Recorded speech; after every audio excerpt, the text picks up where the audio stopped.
salut! Iarna continuă la Brașov, cum v-am explicat și în episodul trecut, așa că ne simțim obligați să continuăm episoadele astea tehnice în care vă prezentăm diverse tipuri de accesorii, monturi și așa mai departe. Am început tura trecută cu monturile astea de Sheffield și cu tipurile de Waglere și o să continuăm astăzi cu tipurile de coșulețe și cu câteva monturi de feeder, pentru că e un stil foarte, foarte popular în țară la momentul ăsta și prinde din ce în ce mai mulți adepți. Și să fim serioși, e un stil foarte lin de trecere de la lansetele astea de 3 lei, așa zis de 3 lei din piață, către un stil mai sofisticat, un picuț de pescuit. Așadar, începem cu coșulețele și încercăm să vă arătăm diverse tipuri de coșulețe și folosința lor. Adică în cam ce situații ați putea să le folosiți, cam care sunt principiile lor de alegere. Așadar, ca să facem o mică categorisire, putem împărți coșulețele în mai multe categorii. Unele ar fi chiar coșulețe, cum ar fi acesta de aici. Sper că se vede. Este un coșuleț cu plasă de sârmă. Ăsta l-am luat acum numai pentru exemplificare. O altă categorie ar fi mumitoarele, cum este acesta. Să zicem mai apropiat de mumitoarele astea de tip arc, pe care le folosește încă multă lume, din păcate, în țara asta. Și încă un pas înainte sunt tot de fapt niște mumitoare și sunt mumitoarele astea de tip method feeder, denumirea provenită de la englez. În regulă. Haideți să începem mai întâi cu coșulețele clasice, ca să le zic așa. Coșulețele astea clasice și ele la rândul lor se pot împărți în două categorii. Coșulețe deschise, cum ar fi acesta, sper că se vede, adică ambele capete sunt deschise. Nada poate fi introdusă prin oricare dintre capetele coșulețului, și coșulețe închise, cum ar fi acesta. După cum se vede, acesta are un mic căpăcel și sper că se vede aici, dacă vă arăt. E de fapt un coșuleț special de viermi, dar vi l-am arătat pentru exemplificare pur și simplu pentru că are două capace și de fapt este un coșuleț, după cum se vede, este un coșuleț închis, spre deosebire de acesta care este un coșuleț deschis. Bun, cam astea cu cele două categorii de tipuri de coșulețe. Ele sunt făcute dintr-o căruță de materiale constructive, de la plasă de sârmă, adică metal, cum ar fi acesta, până la plastic, cum ar fi acesta sau acesta. După cum se vede, acesta, și o să ajungem mai în detaliu la el, este un hibrid, de fapt, și vă arăt imediat de ce. Este un coșuleț închis la un capăt și deschis la celălalt capăt. Și asta ne ajută la câteva chestii. Când ajungem la el, vă explic imediat și cu ce. În regulă, continuând cu coșulețele. La ce am folosit un astfel de coșuleț? Cu plasa asta de sârmă, destul de deasă. Pentru exemplificare vă arăt un alt coșuleț tot cu plasă de sârmă, dar sensibil mai rar. Sper că se vede bine aici. În regulă. Le-aș folosi, spre exemplu, pe amândouă, de fapt, dar cu siguranță pe acesta cu plasa mai rară, cu siguranță l-aș folosi la un pescuit pe lac și nu pe râu. Adică nu unde fluxul de apă este unul însemnat sau, mă rog, e, să zicem, un soi de curent de apă.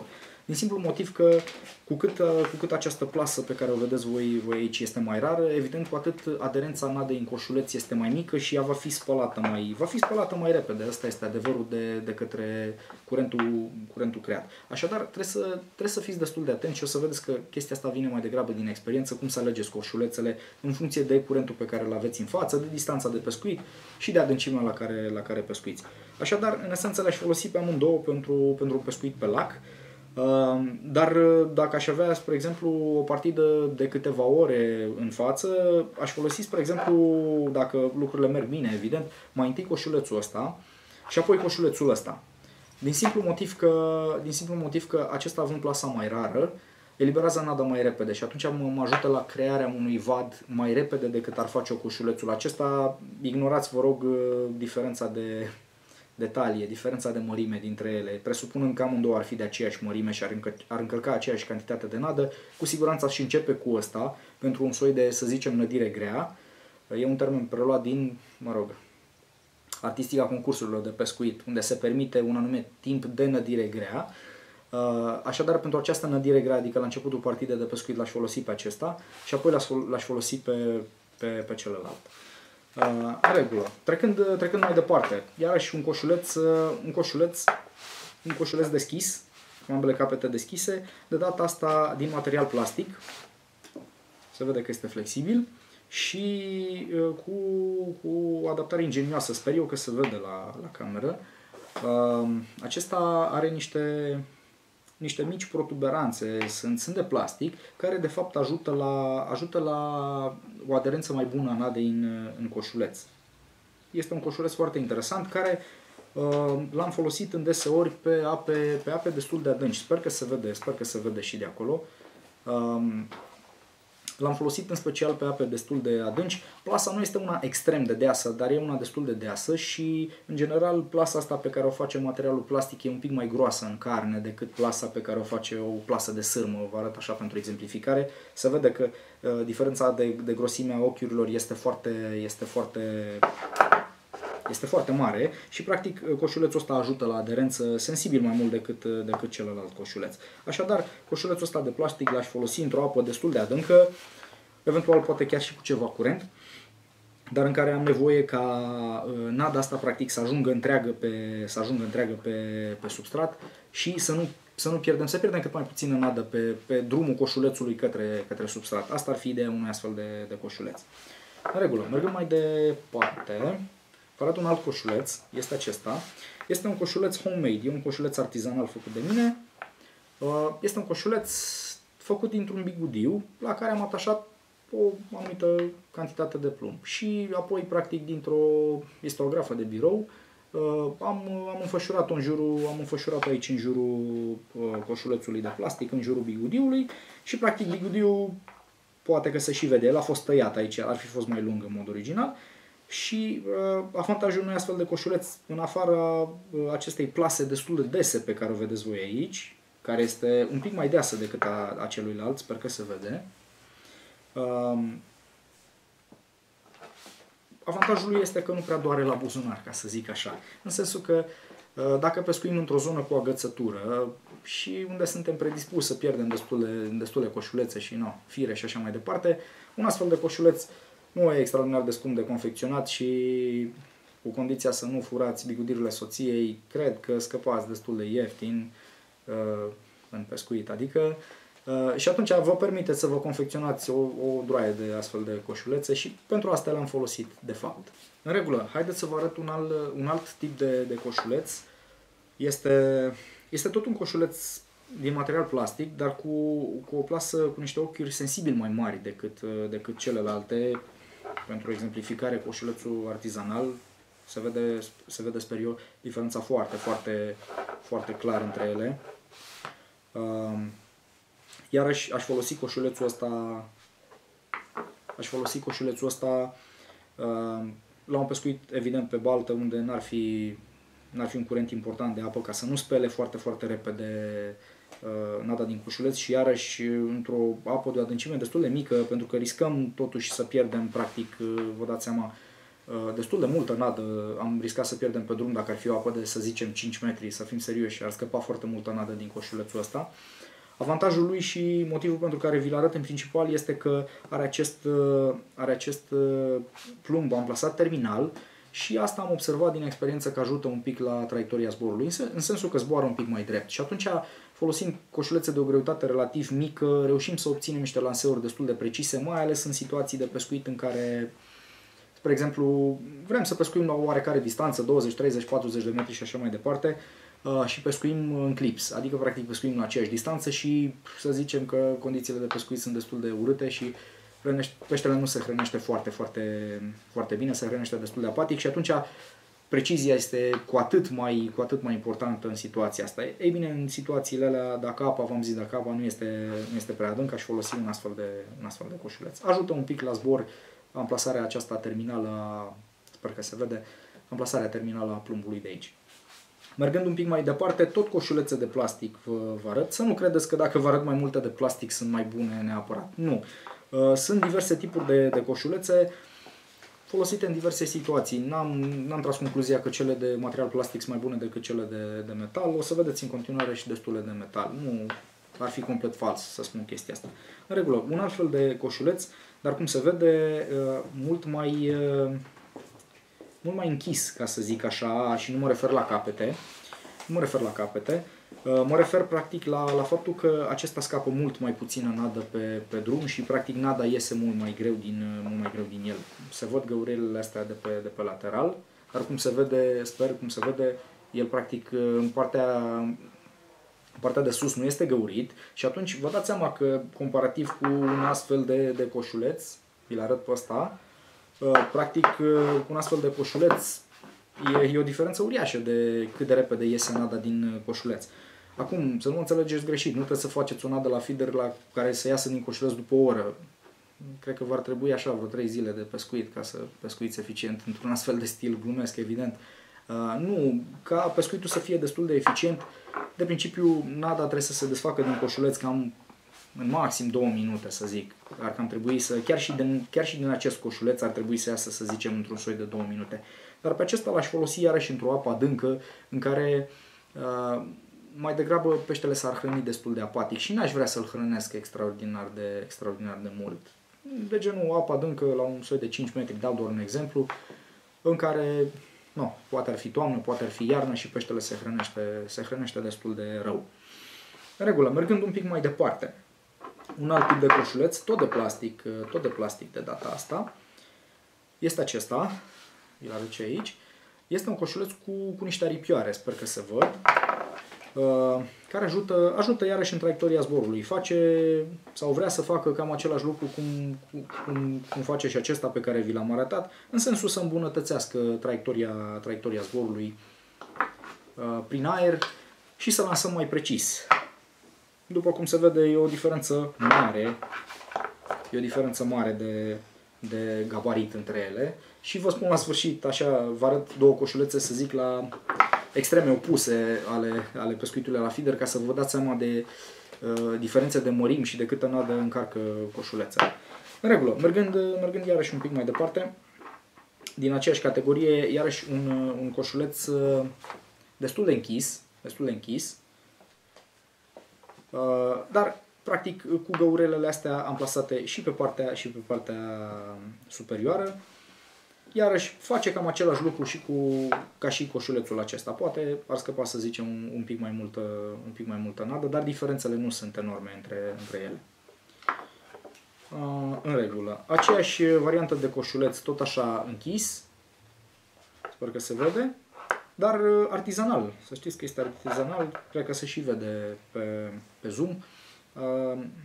Practic este o bucată de foiță de plumb tăiată artizanal și iarăși aceeași agrafă de birou care a fost amândoi tot pur și simplu cu un patent și am ținut coșulețul ăsta care iarăși nu doare la buzunar dacă riscăm să-l pierdem. Un alt coșuleț și vi-l arăt mai degrabă pentru mărime pe ăsta, la spectru opus față de alte coșulețe pe care vi le-am arătat, extrem de mic. Un coșuleț pe care probabil l-aș folosi probabil aproape exclusiv iarna. Încarcă foarte puțină nadă. Sper că se și vede foarte puțină nadă. Și probabil l-aș folosi aproape exclusiv iarna când peștele se hrănește foarte greu. În regulă. Următoarea categorie de coșulețe de care vă pomenisem inițial. Și anume categoria asta a coșulețelor închise. Adică, practic, ambele capete ale coșulețului sunt închise. Ați putea să mă întrebați, bun, dar cum se încarcă nada în coșulețul ăsta? Răspunsul este că nu se încarcă nada în acest coșuleț. Este un coșuleț special pentru vier. Din cauza asta are găurelele astea rotunde. Se deschide căpăcelul ăsta, dacă reușesc. Se deschide căpăcelul ăsta. Se introduc pur și simplu viermi înăuntru și ei treptat o să scape prin găuricile astea pe care le vedeți voi aici. Așadar, acest coșuleț închis, n-am unul de nadă special la îndemână, dar acest coșuleț închis, pentru exemplificare, l-aș folosi doar în pescuitul cu viermi. Pur și simplu, au fost cazuri în care am pescuit doar cu viermi. Bun. Un coșuleț semi-închis mai departe și ăsta din material plastic. Sper că se vede. Este închis într-un capăt și deschis în celălalt capăt. și iarăși plasa este destul de deasă. Ne ajută și asta tot așa să nu scăpăm prea multă nadă pe drum, și l-aș folosi iarăși tot așa într-o apă destul de adâncă, în care aș vrea nada să iasă destul de lent din coșuleț, adică n-aș vrea ca, să zic, n-aș vrea să satur peștele prea repede, aș vrea să-l țin interesat acolo o perioadă și atunci nada asta să iasă destul de încet din coșuleț. În regulă, un alt coșuleț, tot un soi de material plastic, un pic mai special de data asta, este un coșuleț special de viermi. Este dintr-un material spongios așa, sper că se vede, e un material foarte spongios. La mijloc, nu știu dacă se vede bine, are de fapt o bucată de plumb care îl ajută de fapt să zboare prin aer și se pescuiește, să zicem, într-un stil mai aparte cu acest coșuleț. Dacă vreți să pescuiți cu așa ceva, funcționează foarte bine, le-am testat. Vă trebuie minim două coșulețe alternativi, care practic nu le puteți încărca voi fizic, efectiv, cu mâna. Nu, pur și simplu se lasă la încărcat. În sensul că vă păstrați într-un mic recipient, într-o cutiuță de viermi, vă păstrați o anume cantitate de viermi și pur și simplu lăsați acest coșuleț la încărcat. Adică îl lăsați în viermii respectivi. Ei, mișcându-se așa cum fac de obicei, vor intra în plasa asta flexibilă și vor rămâne blocați acolo. Merită de atras atenția, cum ați bănuit, că merge numai cu viermi vii, viermi morți chiar n-am avea cum să-i băgăm aici. Așadar, numai viermi vii. Ei vor intra practic în plasa asta destul de deasă și atunci, având două astfel de coșulețe alternativ folosite, îl aruncăm pe unul în apă, pe celălalt îl lăsăm la încărcat și după ce îl recuperăm pe asta, iarăși schimbăm coșulețele, se poate pescui destul de eficient așa. Iarăși sunt destul de ieftine coșulețele astea și nici astea nu dor la buzunar. În regulă, trecem la o altă categorie de coșulețe.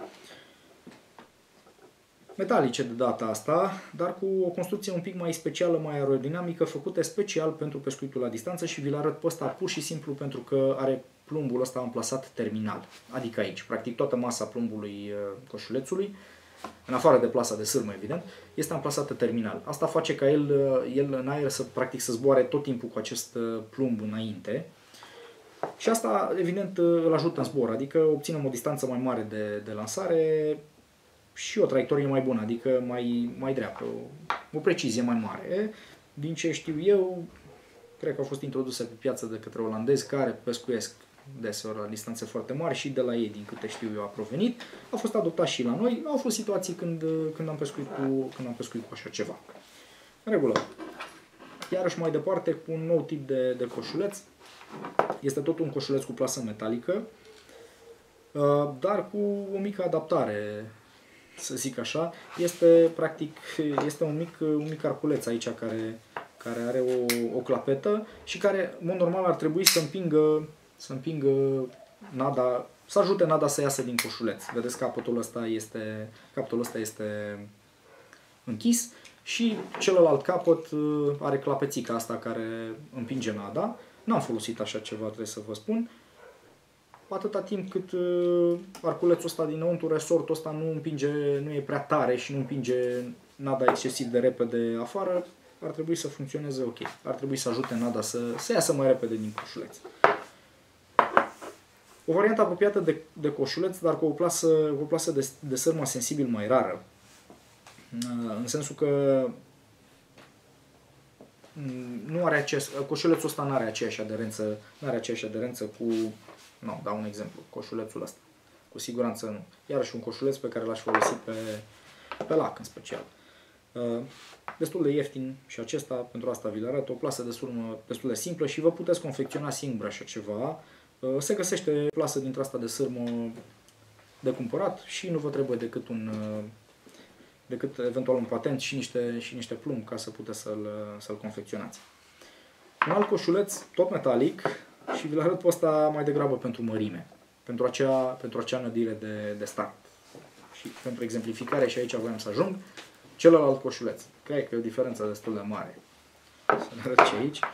Adică, cred că e o diferență destul de mare.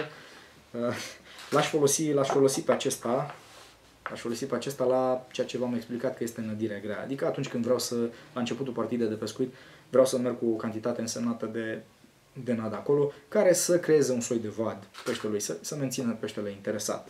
Evident, se poate face nădirea grea și cu așa ceva, dar lua 1.000.000 de ani mai mult, evident. Adică sunt două coșulețe total diferite cu două scopuri total diferite. V-am explicat care sunt și de asta practic vi le-am arătat pe amândouă. Trecând la următoarea categorie și anume cea a mumitoarelor, care și ea la rândul ei se împarte în două categorii. Respectiv mumitoarele, care sunt cele mai apropiate de mumitoarele astea de tip arc, că și ele de fapt sunt niște mumitoare pe care le vedeți folosite atât de des în țara noastră. Este tot un tip de mumitor, dar nemai fiind arc, are 3 brațe, care asigură o aderență destul de mică a nadei, încarcă foarte multă nadă, se îngreunează foarte, foarte mult cu nadă, încarcă o cantitate însemnată de nadă, este folosit în special la pescuitul crapului și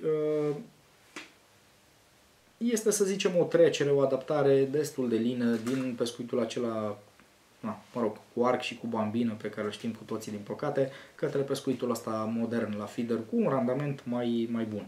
A doua categorie pe care voiam să vă arăt sunt method feederele, provenite de la englezi, cu denumirea aferentă, într-adevăr, nu cred că au un echivalent în limba română. Este tot un momitor în esență, dar un momitor un pic mai special, în care practic nada este încărcată doar pe latura aceasta. Pe latura aceasta, după cum se vede, pe latura aceasta are partea de plumb. Deci practic el tot timpul în apă va cădea cu plumbul în jos și atunci nada va rămâne sus. Va rămâne practic în partea asta de sus.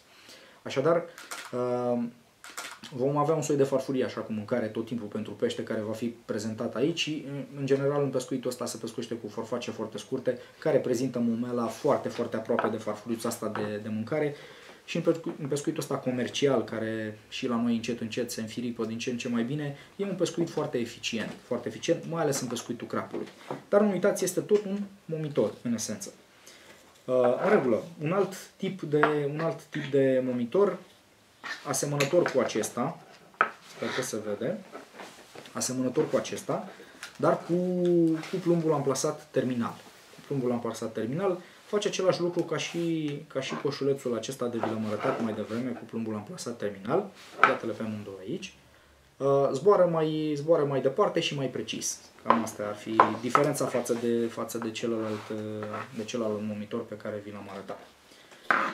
În regulă. Și în sfârșit am ajuns și la ultimul momitor, method feeder, pe care voiam să vi-l arăt. Este un method feeder elasticat. Sper că se vede bine aici, vi-l arăt așa. Haideți să vi-l și arăt. Este un method feeder elasticat. Adică, practic, are un tub interior care înăuntru lui se găsește un elastic destul de gros, destul de puternic, care ajută în obosirea peștelui. Practic este un momitor special dedicat pentru pescuitul crapului. Și ce e special la tipul ăsta de momitor, nu vreau să dau nume de firme pentru că nu asta vreau să fac, nu vreau să fac reclamă, vreau să vedeți vari tipuri de coșulețe și de momitoare, dar este practic singurul momitor de pe piață la ora actuală care permite practic detașarea acestui elastic. Dacă aș trage mai mult de el, l-aș putea scoate din acest tubuleț. Nu vreau să fac chestia asta, întrucât apoi este destul de complicat de pus la loc. Este singurul tip de method feeder de pe piață care permite detașarea elasticului ăsta. Sper că se vede. Dacă aș trage mai tare, v-am zis, ar ieși elasticul de aici, din tubulețul ăsta. Și atunci, practic, e un mare avantaj ăsta în pescuitul ăsta mai civilizat, ca să zic așa, în sensul că dacă cumva rupem firul principal și peștele rămâne agățat cu method feeder-ul după el, la un moment dat, method feeder-ul agățându-se de ceva de pe substratul apei, practic peștele reușește să scape de el, pur și simplu scoțând elasticul din tubulețul ăsta. Alte firme producătoare au elasticul realmente legat de momitor și atunci nu se poate chestia asta și peștele rămâne cu method feeder-ul după el. Ceea ce e o problemă. chiar este. În regulă. Să nu uit.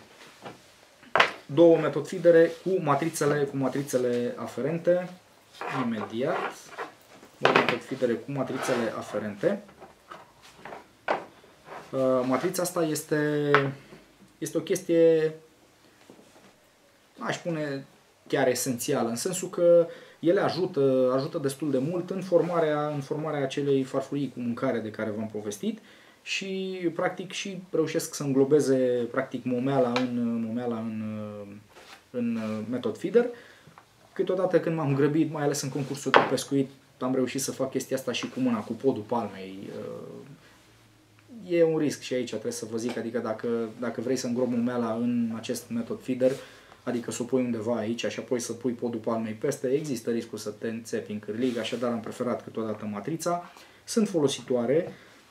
La ce vreau să vă atrag atenția este că acum cam, n-aș zice mai toate firmele, foarte multe firme producătoare fac momitoare și metod feedere și matrițe aferente, care mai arătase și mai frumoase, dar care în principiu fac toate același lucru.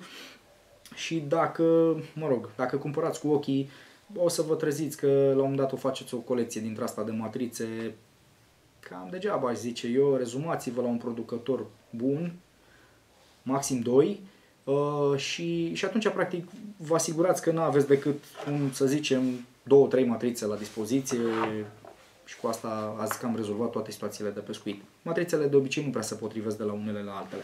În regulă.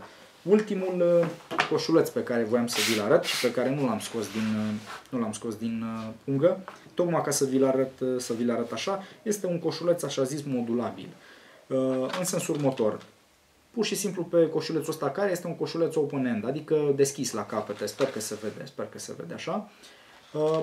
Putem atașa mai multe greutăți, adică e un 2 în 1, 3 în 1, mai multe în 1, în care, în funcție de distanța la care vrem să pescuim, putem atașa diverse greutăți și are și, după cum se vede aici jos, are și un căpăcel cu care putem transforma coșulețul ăsta într-un coșuleț semi-deschis sau semi-închis, depinde cum privim. Și astea sunt destul de ok, destul de versatile ca și coșulețe. În regulă, urmează partea de monturi, în care o să vă arătăm câteva monturi uzual folosite în pescuitul la feeder.